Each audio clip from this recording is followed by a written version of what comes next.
Why do 50% of legal experts say this ruling could change everything for Trump?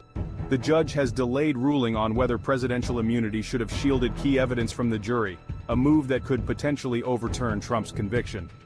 Trump's legal team argues that a Supreme Court decision on presidential immunity for official acts should invalidate the verdict. The case centers on allegations of falsified business records to hide hush money payments to Stormy Daniels during Trump's 2016 campaign. Trump's lawyers claim that communications tied to his presidency should have been off-limits to jurors, but prosecutors counter that this evidence is only a small part of a much larger case.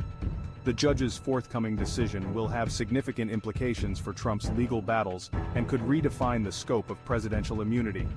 Both sides are set to reconvene next week to present further arguments. Stay tuned as we continue to follow this unfolding legal drama.